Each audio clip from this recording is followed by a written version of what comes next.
Welcome to the technologycloset.com and our quick shots. Today we're going to visit Network and Sharing Center. To get to the Network and Sharing Center, you must open the desktop. In Windows 8, we want to open the control panel.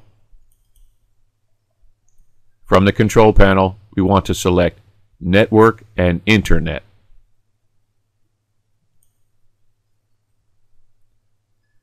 From this screen, we want to select Network and Sharing Center.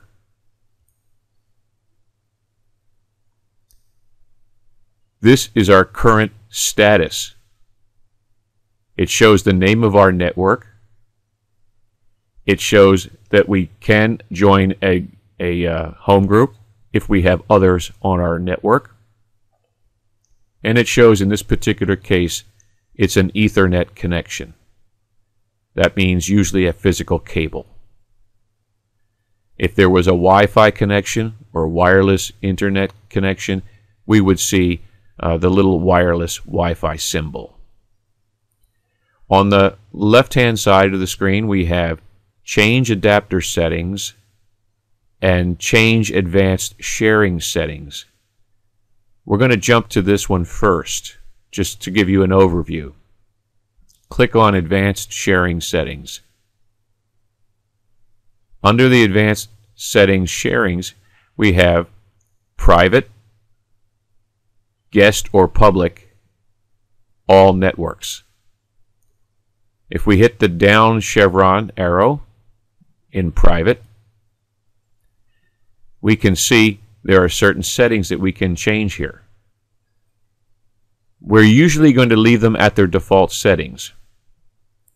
For example, we want to turn on network discovery if it's not. That is, if we have other computers on our network.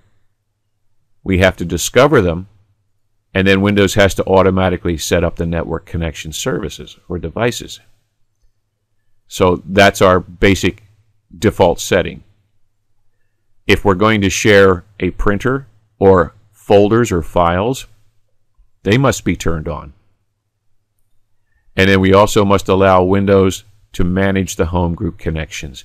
Again, this is related to any computer that is connected to your home network or to your small office network. Leave the defaults alone. Now let's look at the second one, the guest or public. Again, the down chevron arrow. Here we have primarily two selections. We don't want the public to have access to our network, so we must make sure that that is turned off. That is important. You do not want to turn on network discovery unless you are instructed to do so, perhaps by a vendor. The same holds true with file and print sharing. We want to make sure that it is turned off, public or our guest account, either one. And now we're going to look at the last one, all networks. We can turn off the public folder, which is a good idea. Again, we're going to leave this default. If you are streaming media, that is, you're streaming video or audio, you can choose the streaming options. We are not. File sharing connections use a encryption key and a type of encryption, in this case a 128-bit encryption. We can also use a lower type bit rate for encryption if devices that are shared cannot use the 128. Again, I would not change this.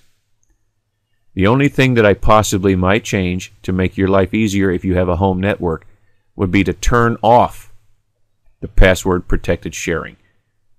Password protected sharing simply means if a computer on your network wishes to communicate with your computer, they have to put in a password that you have supplied to them.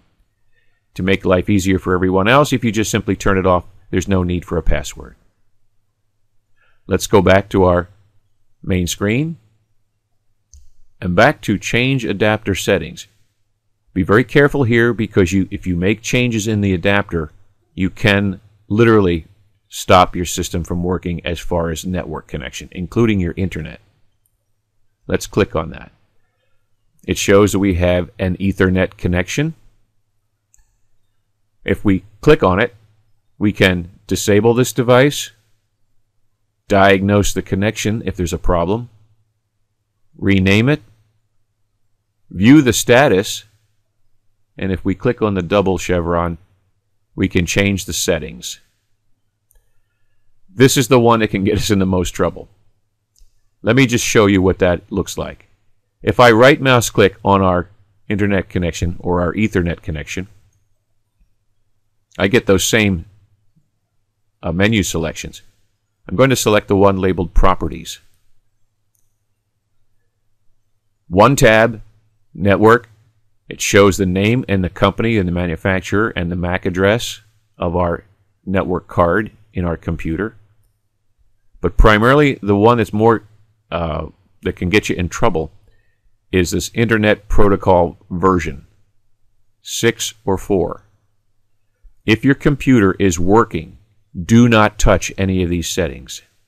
However, in one of our previous quick shot videos, we did recommend changing a parameter in the Internet Protocol version 4.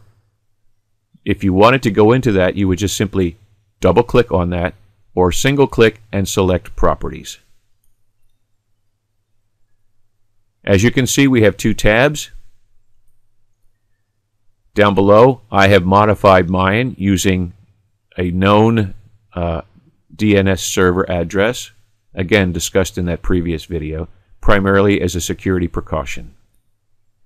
I recommend that you do not change anything in this box unless you're instructed to do so.